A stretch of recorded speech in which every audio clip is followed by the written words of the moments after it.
News 7 Hindi की कुछ खास खबरों की तरफ बढ़ते हैं। कला मंडपम ऑडिटोरियम भातखंडे विश्वविद्यालय कैसरबाग लखनऊ में भव्य संगीत समारोह लैम्प्स फिएस्टा 2026 का सफल आयोजन किया गया। इस कार्यक्रम का आयोजन साक्षी मिश्रा, अर्चना मिश्रा, स्वामिनी लिरिक्स अकादमी ऑफ म्यूजिक कठौता शाखा के नेतृत्व में हुआ। समारोह की मुख्य अतिथि उत्तर प्रदेश के उप मुख्यमंत्री ब्रिजेश पाठक की धर्मपत्नी नम्रता पाठक रहीं, जिनकी गरिमामय उपस्थिति ने कार्यक्रम की शोभा बढ़ाई। अकादमी के विद्यार्थियों ने गायन, वादन और नृत्य की विभिन्न विधाओं में शानदार प्रस्तुतियां देकर दर्शकों को मंत्रमुग्ध कर दिया। गायन, कथक नृत्य, गिटार और कीबोर्ड वादन में विद्यार्थियों ने अपनी उत्कृष्ट प्रतिभा का प्रदर्शन किया। जैसा कि आपने देखा, यहाँ पे अर्चना दीदी खड़ी हैं, उनकी बेटी गिट्टू जी खड़ी हैं और लिरिक्स एकेडमी एक हमारी फैमिली हो गई है। हम इसको 12 सालों से इस कार्यक्रम को बड़ी धूमधाम से मनाते हैं और ये शुभ अवसर मुझे को मिलता है, तो मैं यही कहना चाहती हूँ कि आपका ये दिन रात दूनी चौगनी उन्नति करे और हम सब आपके साथ हैं। बच्चों के उत्साहन के लिए क्या देखिए, बच्चों को तो ये तो कला है। अगर जिस तरीके से बच्चों को आप इतना अच्छा सिखा करके उनको स्टेज का परफॉर्मेंस देते, तो इसका मतलब यही समझिए कि बच्चों के आगे के लिए उन्नति के द्वार खुल रहे हैं। कि कभी कभी आपने देखा होगा कि कई हुनरों से बच्चों को नवाजा जाता है, मगर कभी जब बच्चों के अंदर एक हुनर आ जाता है, कहीं भी अपनी बेरोजगारी दूर करने की क्षमता रखते हैं। अगर उनके अंदर कोई हुनर है तो उनको, हमें लगता है, शिक्षा के क्षेत्र में हो, चाहे खेल के क्षेत्र में हो, चाहे डांस के क्षेत्र में हो, किसी भी क्षेत्र में निकल जाते हैं तो अपने स्वावलंबी बनते, अपने पैरों पे खड़े होते हैं। यही मैं लिरिक्स फैमिली से यही कहना चाहती हूँ कि इसी तरीके से बच्चों को आगे बढ़ाइए। जो है लिरिक्स एकेडमी की ओर से कार्यक्रम का आयोजन किया गया। आप फाउंडर हैं, क्या कहना चाहेंगे, इंट्रो से बताइए अपना। देखिए सर, हमारा lyrics academy of music almost 15 सालों से एकेडमी हम चला रहे हैं। ये हमारे इवेंट का 12वां सीजन है। हम ऑलमोस्ट सारे अपने स्टूडेंट्स को वेरियस सब्जेक्ट भी सिखाते हैं काफी, चाहे वोकल्स में उनकी स्पेशलिटी हो, चाहे सिंगिंग में हो, या गिटार, कीबोर्ड, सारे इंस्ट्रूमेंट्स में हम सिखाते हैं। वेस्टर्न डांस से लेके इंडियन, चाहे भरतनाट्यम हो, चाहे कथक हो। तो हमारे यहाँ प्रयाग संगीत समिति से लेके भातखंडे सबके अफिलिएशन भी हैं और हम चाहते हैं कि देखिए हमारे बच्चे किसी मुकाम पर पहुंचे, थोड़े उस हद तक हम उन्हें सिखाने के लायक बनाए कि चलिए आगे वो हमारा नाम रोशन करें। हमारे काफी बच्चे मूवीज तक में जा चुके हैं, रेड 2 जैसी मूवीज हैं, या यहाँ पे गुलाबो सिताबो, जितनी लोकल शूटिंग्स होती है हमारी पूरी मीडिया से लेके प्रोडक्शन हाउसेस से भी टाई अप्स हैं। तो हम कोशिश तो अपने हद तक यही करते हैं कि हमारे बच्चे किसी उस लेवल पर पहुंचे कि एटलीस्ट हमारा नाम भी रोशन करें और अपने माँ बाप का भी करें। बाकी हम अपने ओर से सारा सपोर्ट उन्हें हमेशा हर तरीके का देते हैं। आज हम अपना इवेंट लैम्प्स फिएस्टा करा रहे हैं, इनका सीजन 12 है और यहाँ पे हर टाइप की प्रस्तुति कर रहे हैं बच्चे। मैं बात करें किन के थीमों पे आज परफॉर्म होना है यहाँ पे? देखिए, थीम थोड़ा भरोसा हम अपने फैकल्टी पे भी करते हैं इन थीम्स का, तो लेकिन हाँ, जैसे अब कथक की है तो हम प्योर दिखाना चाहते हैं, हर सब्जेक्ट का प्योर फॉर्म दिखाना चाहते हैं। अब वोकल्स हैं तो थोड़े बॉलीवुड सॉन्ग्स पे भी चलते हैं, तो वो थीम्स बेस्ड पे तो इतना नहीं चलता, लेकिन हाँ सब्जेक्ट तो हम प्योरली लेते हैं एंड उसी के अकॉर्डिंग सारी परफॉर्मेंसेज रखते हैं। मुख्य अतिथि के तौर पर कौन कौन उपस्थित होने वाले? देखिए, मुख्य अतिथि के तौर पर हमारे माननीय उप मुख्यमंत्री जी ब्रिजेश पाठक जी आने वाले थे, बट किसी रीजन से झंझे हमारी मुख्य अतिथि मिसेस नम्रता पाठक जी हैं, जो कि मेरी मासी भी लगती है, बट जो भी है, लेकिन हाँ उन्हीं के इंतजार में हम यहाँ पे बस। क्या मैसेज देंगे आज इस अवसर पर सभी स्टूडेंट को, सभी पेरेंट्स? देखिए, मेरी तरफ से हर स्टूडेंट्स के लिए सिर्फ और सिर्फ ब्लेसिंग्स हैं। मेरी और मेरी मदर ये एकेडमी रन करते हैं, मिसेस अर्चना मिश्रा, एंड हम सिर्फ अपने स्टूडेंट्स का बेस्ट चाहते हैं और अपने तरफ से अपना बेस्ट देते हैं उनके लिए, और हम चाहते हैं कि वो अपना सब बेस्ट करें आगे जाके लाइफ में। जैसा कि आप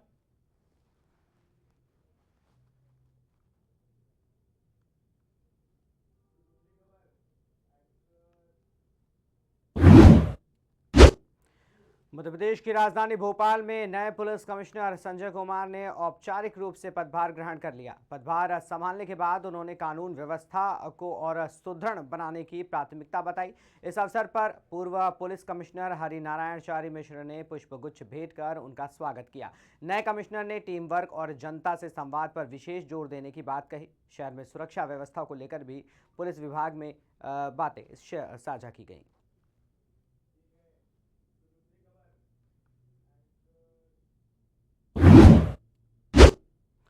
केंद्रीय बजट 2026 को लेकर मध्य प्रदेश की राजनीति में तीखी प्रतिक्रियाएं सामने आई हैं। मुख्यमंत्री डॉक्टर मोहन यादव की ओर से प्रतिक्रिया देते हुए मुख्यमंत्री जगदीश देवड़ा ने बजट को विकास, रोजगार और आत्मनिर्भर भारत की दिशा में मजबूत कदम बताया। खेल और युवा कल्याण मंत्री विश्वास सारंग ने बजट में खेल, शिक्षा और युवा सशक्तिकरण से जुड़े प्रावधानों की सराहना की। वहीं नेता प्रतिपक्ष उमंग सिंगार ने बजट को आम जनता की अपेक्षाओं से दूर बताते हुए इसे चुनावी करार दिया। कांग्रेस मीडिया विभाग अध्यक्ष मुकेश नायक ने कहा कि बजट में महंगाई, बेरोजगारी और किसानों के लिए ठोस राहत नहीं है। कुल मिलाकर बजट 2026 पर सत्ता पक्ष और विपक्ष के लिए अलग अलग और तीखे सवाल खड़े कर रहा है।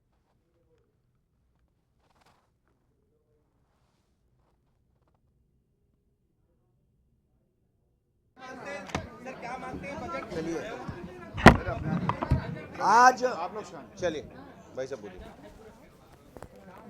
भारत सरकार का वर्ष 2026-27 का बजट यशस्वी प्रधानमंत्री नरेंद्र मोदी जी के मार्गदर्शन में भारत सरकार की वित्त मंत्री आदरणीय निर्मला सीतारमण जी ने आज लोकसभा में वर्ष 2026-27 का बजट पेश किया है। मैं उनको बहुत बधाई और शुभकामनाएं देता हूं और यशस्वी प्रधानमंत्री जी के नेतृत्व में, मार्गदर्शन में आज जो बजट पेश हुआ है, यशस्वी प्रधानमंत्री जी का जो संकल्प है कि 2047 में हमारा देश विकसित राष्ट्रों की श्रेणी में नंबर 1 पर आएगा, यह बजट निश्चित रूप से उस संकल्प को पूरा करने वाला बजट है। मिशन 2047 जो विकसित भारत 2047 को समर्पित बजट जो 2026-27 का है, निश्चित रूप से सबका साथ सबका विकास, इसी परिकल्पना को पूरा करने वाला यह बजट आज पेश हुआ है।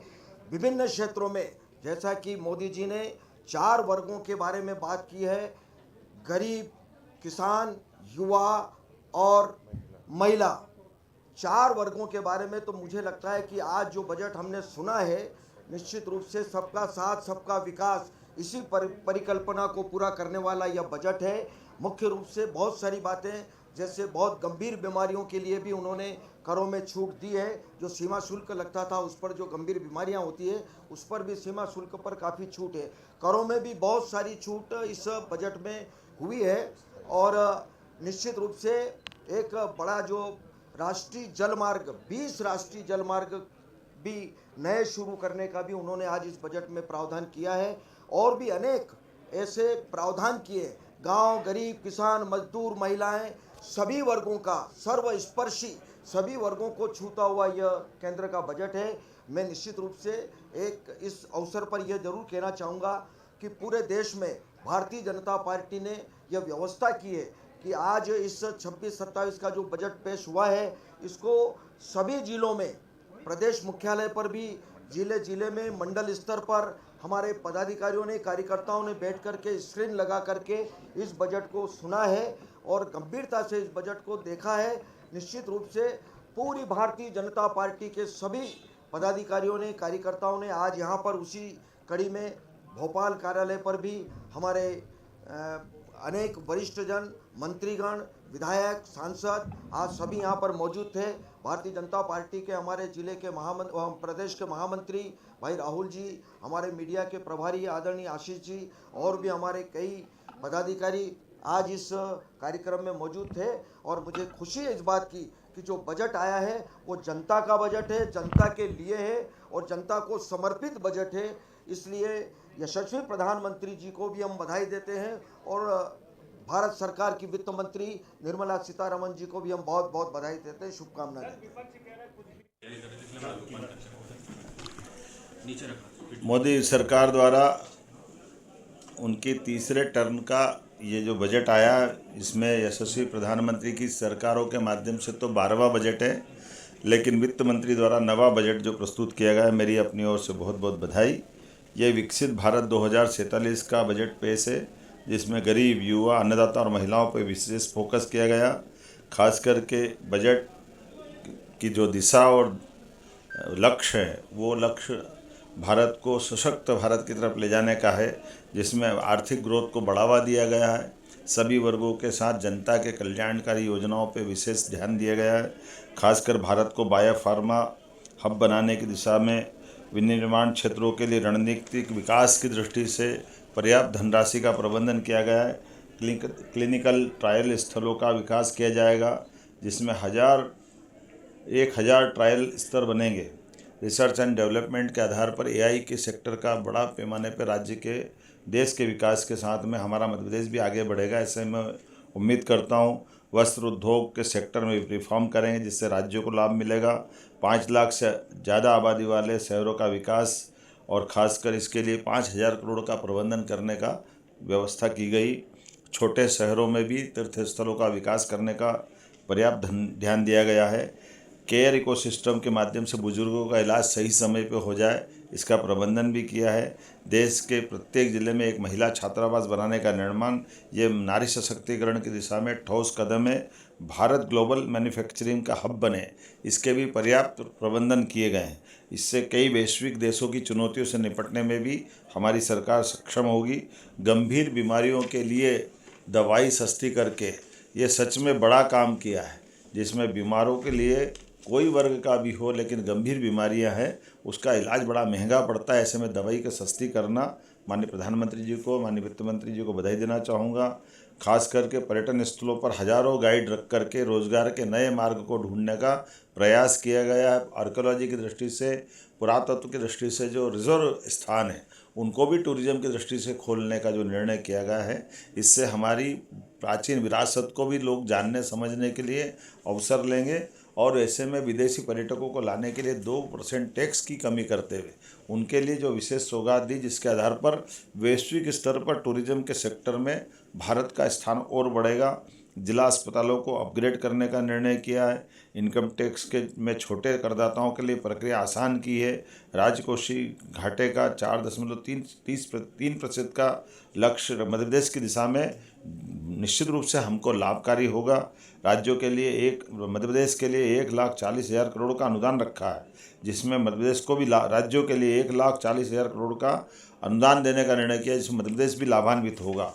मध्य प्रदेश तो टेक्सटाइल के क्षेत्र में भी, जब पीएम मित्र पार्क का उद्घाटन हमने भूमि पूजन माननीय प्रधानमंत्री जी के माध्यम से किया था, जिसमें 3 लाख से ज़्यादा लोगों को रोजगार मिलेगा। 6 लाख से ज़्यादा कपास उत्पादक किसानों के लिए पूरा मालवा निमाड़ एक तरह से एक नई छलांग लगाने के लिए हमने पिछले समय उसका भूमि पूजन कराया। इससे इस बजट के माध्यम से वैश्विक स्तर पर कॉटन के कपड़े, रेडीमेड गारमेंट्स, सभी प्रकार के सेक्टर के लिए अनोखी और बहुत दूरगामी दृष्टि से नीतियां बनाई गई है, जिसका लाभ पूरा देश उठाएगा, मध्य प्रदेश उठाएगा।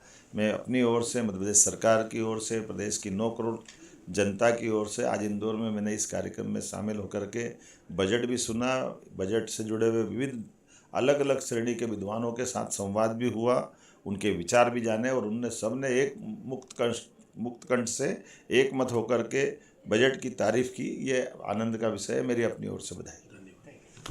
पूर्ण बजट 2047 में जो नरेंद्र मोदी जी का सपना है कि एक विकसित भारत बने, उसकी नींव रखने वाला ये बजट, जैसा अनुमान था, युवा, महिला, मजदूर, किसान, गरीब, हर वर्ग के कल्याण वाला ये बजट, इंफ्रास्ट्रक्चर डेवलपमेंट के साथ साथ उद्योग के नए अवसर सृजित करके रोजगार के नए आयाम स्थापित करने वाला ये बजट, युवाओं को खेलों में आकर्षित करने के लिए खेलो इंडिया मिशन की घोषणा, तो उसके साथ ही कोऑपरेटिव सेक्टर में इनकम टैक्स को लेकर अलग तरह की रियायतें देने वाला ये बजट, शहर से लेकर गांव और गांव से लेकर खेत और खलियान तक खुशहाली लाने वाला ये बजट, आईटी सेक्टर में हिंदुस्तान आगे बढ़े, एआई सेक्टर में हिंदुस्तान आगे बढ़े, पशुपालन से संबंधित आय किसानों को मिल सके, उसको ध्यान में रखने वाला ये बजट। बाय लाज हम ये कह सकते हैं कि संपूर्णता का बजट, आर्थिक अनुशासन का ये बजट और देश को नए विकास के आयाम स्थापित करने वाला ये बजट। केंद्रीय बजट आया। केंद्रीय बजट के अंदर कोई किसानों के लिए नई बात नहीं। मोदी जी हमेशा कहते रहे 2014 से हम किसानों की आय दुगनी करेंगे। मध्य प्रदेश के किसान परेशान रहे एमएसपी को लेके, मक्का को लेके। मक्का 1,000, 1,200, 800 रुपए में बेचना पड़ रही। किसान अपना उत्पादन में जितनी लागत है उसके पैसे नहीं निकाल पाया। क्या बजट के अंदर ये स्पष्ट नहीं दिखा है कि यहाँ की एमएसपी के भाव में आप सोयाबीन, मक्का, अन्य चीजें आप खरीदेंगे? ये मैं समझता हूं कि मध्य प्रदेश सरकार किसानों को लेके साल पूरा बना रही है, लेकिन क्या किसान को क्या मिलेगा ये स्पष्ट नहीं है। युवाओं को लेके जिस प्रकार से स्टार्टअप की बात है, स्टार्टअप की बात मोदी जी ने कई बार कही, लेकिन स्टार्टअप मध्य प्रदेश को नहीं मिले, ये मैं आपसे कहना चाहता हूं। तीसरी बात, मनरेगा को लेके 60-40 कर दिया। क्या प्रदेश के मजदूर जो मजदूरी करने, पलायन करने बाहर चले जाते, मजदूरी करने पलायन कर लेते, तो उन लोगों के लिए आपने नहीं सोचा? मैं समझता हूं इसी प्रकार जल जीवन मिशन को लेके घर घर मोदी, घर घर पानी की बात करने वाली भारतीय जनता पार्टी की सरकार के लिए इस बजट के अंदर कोई अतिरिक्त पैसा नहीं दिया। कैसे पानी पहुंचेगा, मैं ये समझना चाहता हूं। बड़े उद्योगपतियों के करोड़ों, हजारों करोड़ के लोन माफ हो रहे, लेकिन आम व्यक्ति को जो नौकरी पेशा है या मध्यम वर्ग है, जो सोचता है कि इनकम टैक्स में मुझे छूट मिल जाए या कम मुझे पैसे भरना पड़े, उसके अंदर नहीं। लेकिन बड़े उद्योगपति कर्ज माफ हो रहे, एक आम व्यक्ति के आप उसके अंदर टैक्स में आपने छूट नहीं दी। तो मैं समझता हूं कि भारतीय जनता पार्टी का बजट सिर्फ और सिर्फ दिखावा है। मोदी जी ने एक योजना बड़ी अच्छी करी, आयुष्मान योजना के अंदर 70 साल से ऊपर वालों का इलाज फ्री। मोदी जी आप 70 साल के हो गए, 70 साल से नीचे वाले जो इतने लोग हैं, जो गरीब परिवार है, उनके माँ बाप है, उनके बारे में आप नहीं सोच पाए। मैं समझता हूं कि कई विसंगतियां हैं, और जब आप जन सेवा कर रहे हैं तो जन सेवा उद्योगपतियों की नहीं, आम व्यक्ति की सेवा होना चाहिए, ये मैं कहना चाहता हूँ।